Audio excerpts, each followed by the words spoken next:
In this video, you are going to learn the single most direct method to stop the noise in your head. I am not going to teach you how to calm your thoughts or chant mantras. I am going to show you how to dissolve the thinker of the thoughts. I will guide you through this powerful method.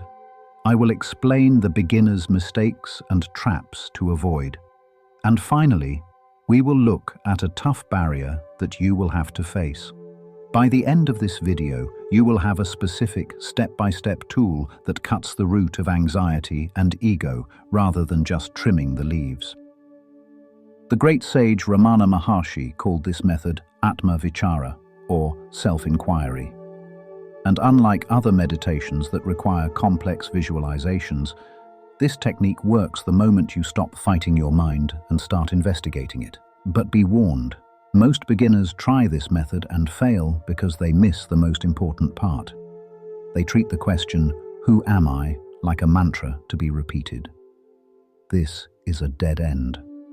Later in this video, I am going to show you the specific mental switch you need to flip after you ask the question.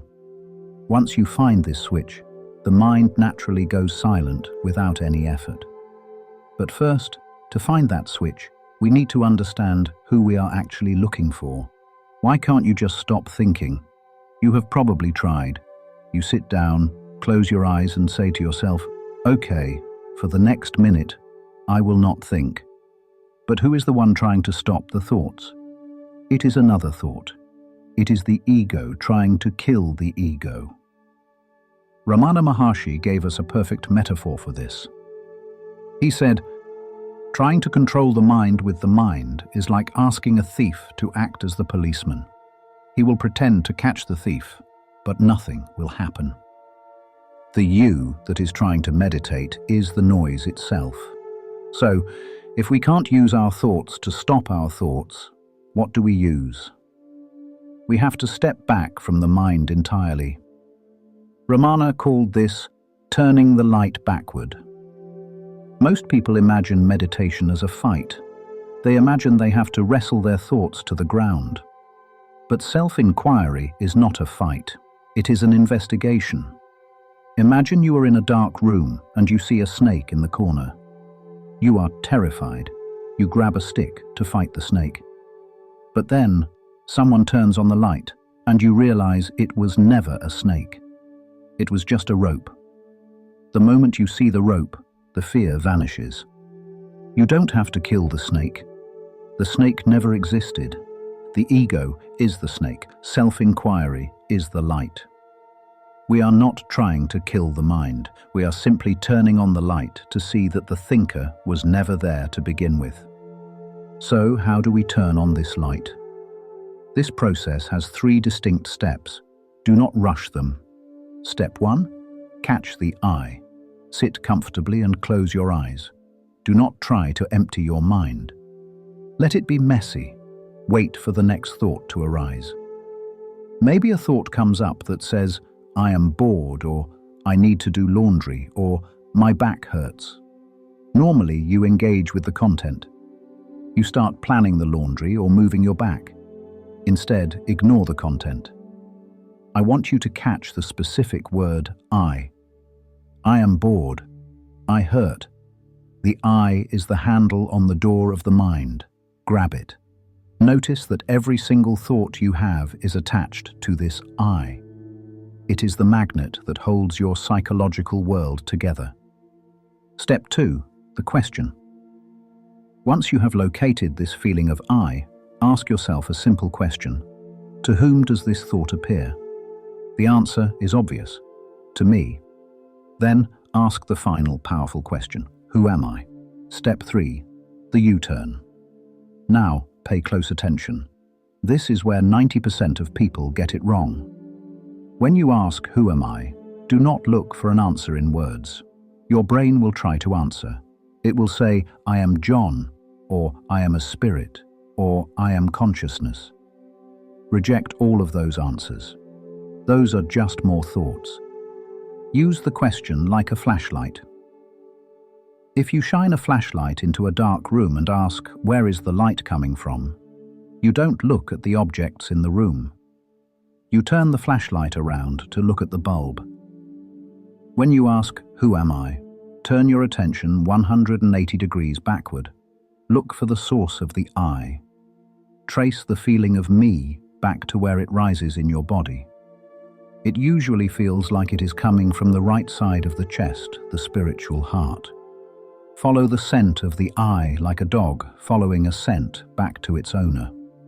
Remember the hidden switch I mentioned at the start? Here is the secret. When you ask, "Who am I?" and turn your attention backward, your mind will go quiet for a split second. There will be a gap, a pause, a sudden stillness. This happens because the ego cannot look at itself. It is like a shadow trying to look at the sun. It disappears. But here is the mistake. Beginners get scared of that gap. They feel the silence, and they immediately rush to ask the question again to fill the void. Who am I? Who am I? Who am I? They turn the inquiry into a chant or a mantra. The switch is this. The silence is the answer. The question, "Who am I?" is just the key. Once the door is open, you don't keep turning the key. You walk through the door. When you ask the question and the mind goes silent, stop.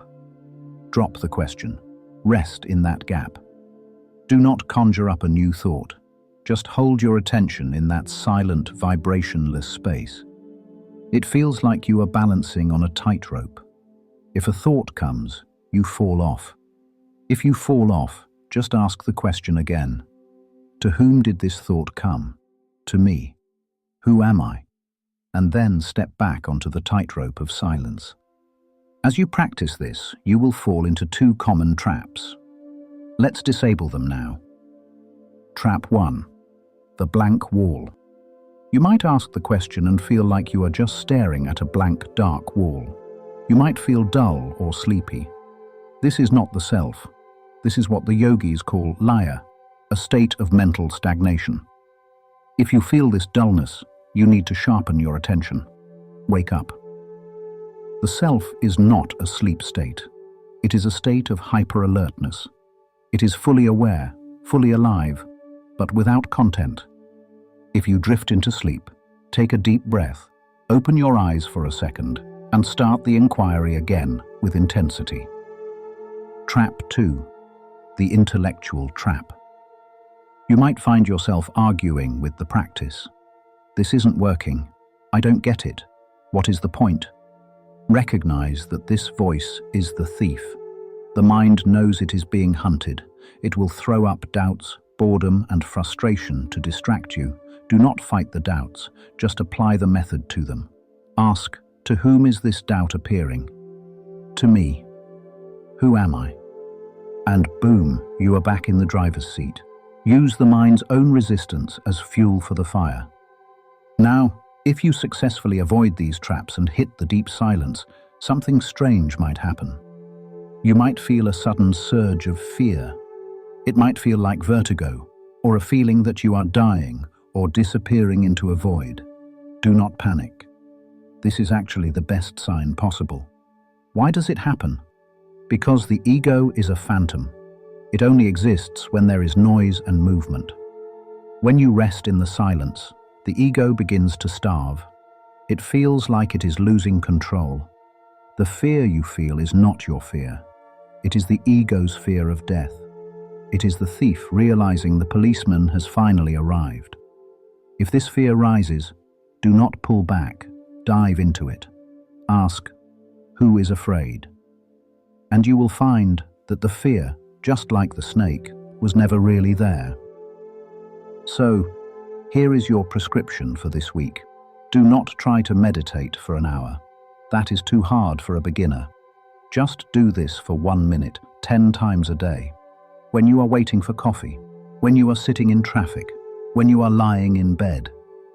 Wait for a thought. Catch the eye. Ask the question. Turn the light backward. And when you find the silence, trust it. The you that you are afraid of losing is just a mask. The you that you will find in the silence is the one you have been looking for. Keep the axe at the root.